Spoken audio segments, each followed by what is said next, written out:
Continuamos aquí en Empresa 360 y como siempre decimos, cualquier empresa, organización, sociedad puede tener todos los recursos que quiera desde el punto de vista material, desde el punto de vista financiero, de objetos inmateriales, pero fundamentalmente lo que necesita siempre es tener alguien que sea la guía, el capitán de ese emprendimiento, de esa nave, y para eso justamente el que es el gerente general, el country manager, el que maneja justamente la operación, es uno de los elementos imprescindibles de toda organización para llevarlo a buen puerto.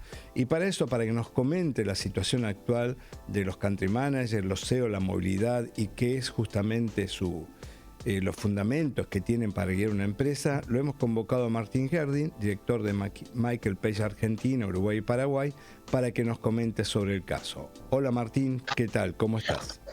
Hola Juan, ¿cómo estás?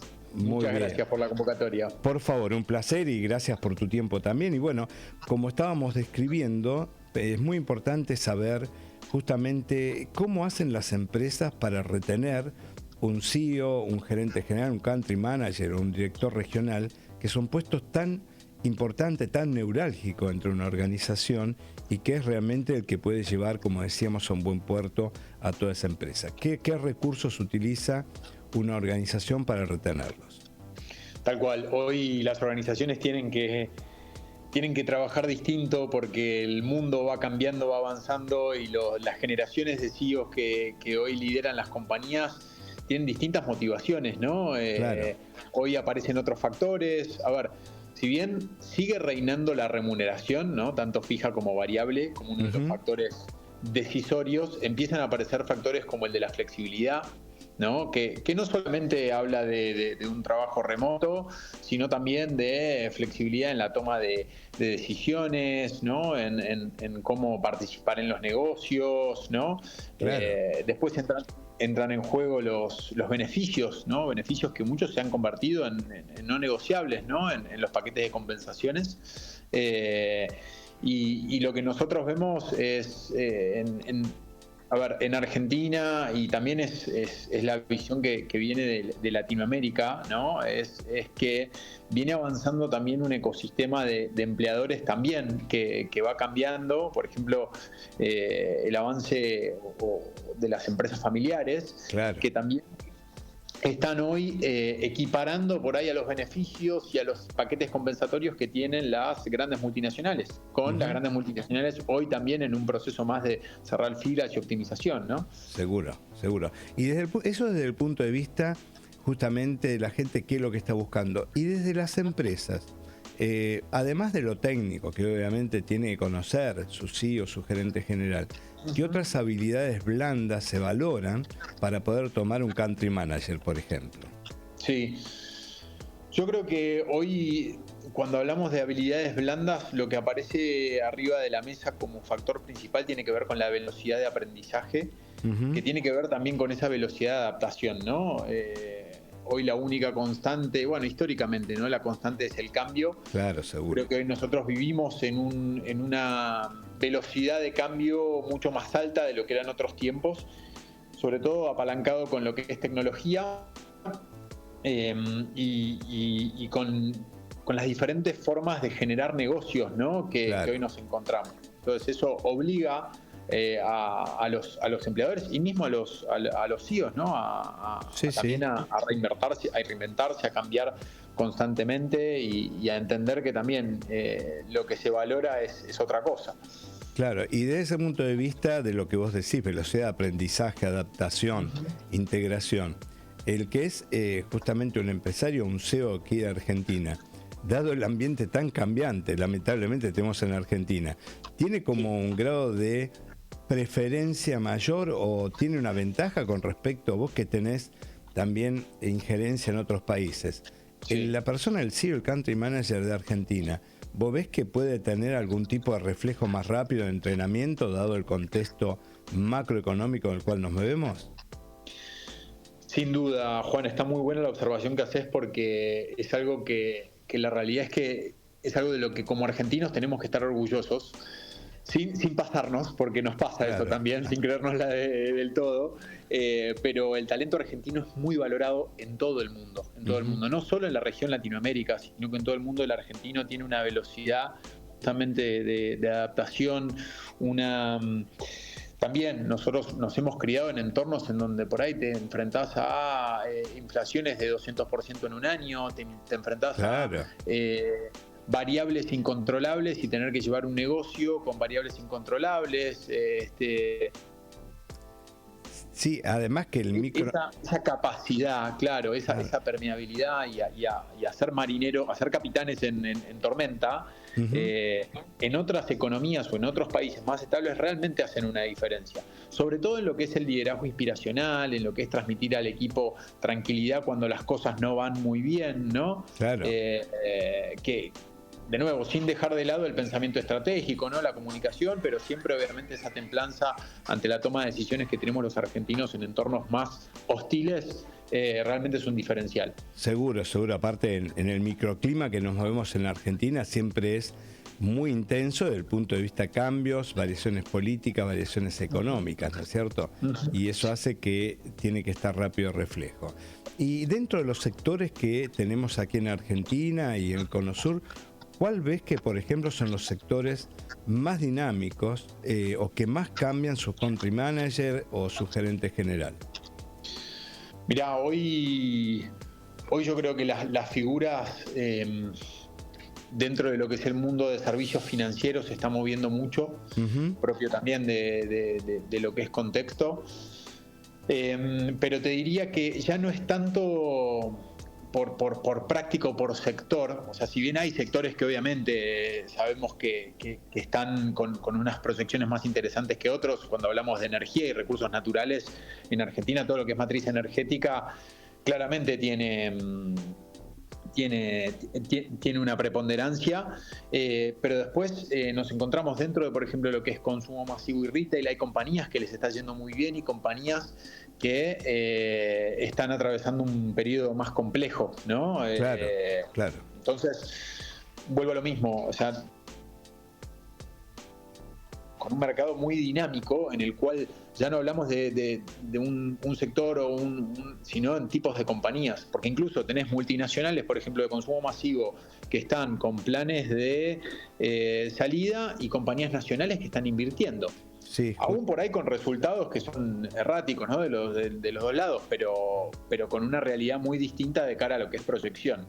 Claro, cada uno tiene su realidad y hay que aceptarlo, inclusive en la misma industria, ¿no? Como decían, retail, claro. Hay algunos que lo vemos en los diarios, están saliendo y otros que están llegando y quieren invertir y hacer nuevos negocios.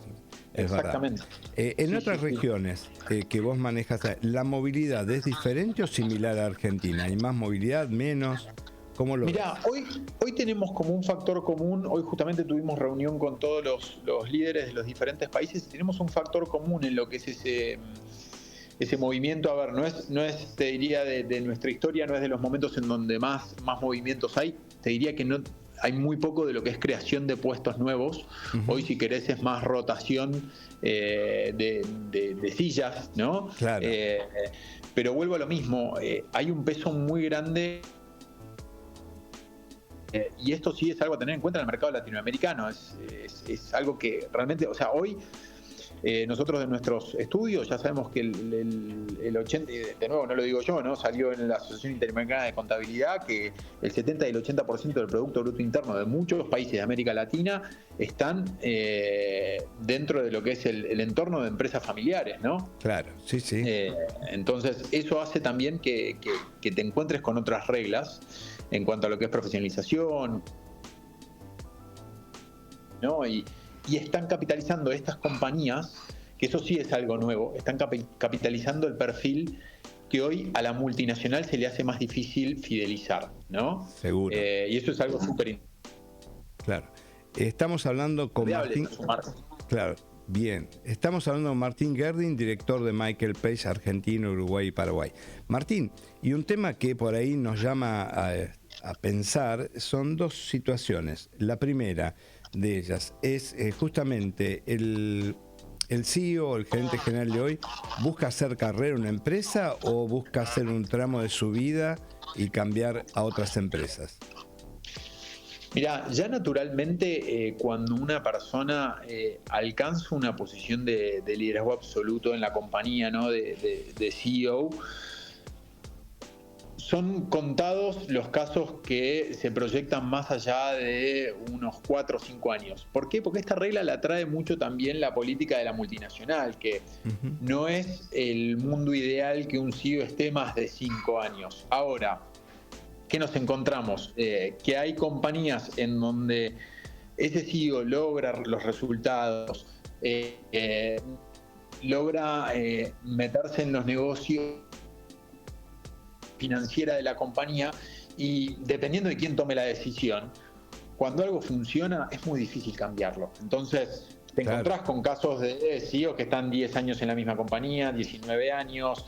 Hay casos en Argentina, hay incontables casos de grupos económicos muy grandes que llevan el mismo CEO hace 15 o 16 años. Sí, seguro. Lo cual eso también genera a veces en lo que son las estructuras, que son los cuadros sucesorios, a veces genera una frustración, y es lo que genera también el movimiento de esa línea media, ¿no? Sí, claro. Martín, y ahí el tema, por ejemplo, si el tema de la edad de las personas, ¿incide en el momento de la contratación? ¿Cómo lo estás viendo? Si por ahí no es la palabra exacta, pero no tengo otra en este momento, ¿existe como un apartamiento, discriminación? No, pero sabes que es un punto...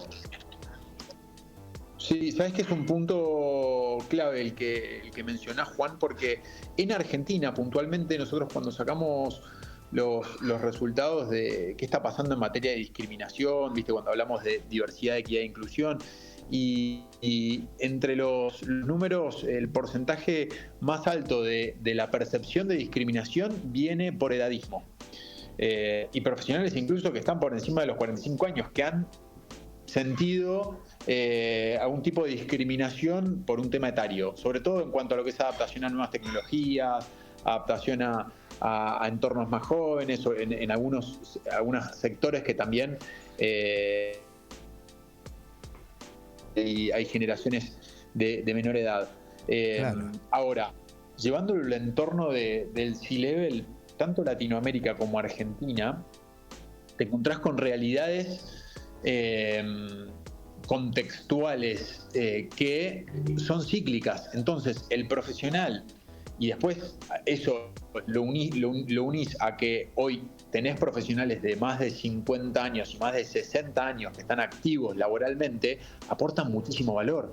Claro. Porque quienes vivieron la crisis del 2001 o vivieron hasta incluso una hiperinflación ya trabajando o ya en un rol de liderazgo, ya tienen herramientas que el profesional que arrancó después del 2005, después del 2008, no lo ha visto. Tiene. Entonces, seguro, tienen seguro. una ventaja competitiva y muchas compañías lo están capitalizando. Claro. Y acá tiene que ver también lo uno con lo que te decía hace un rato.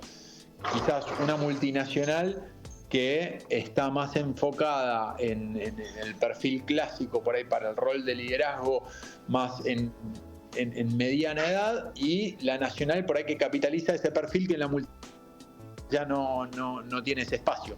Seguro. Martín, y os encontrás los ex multi. Claro.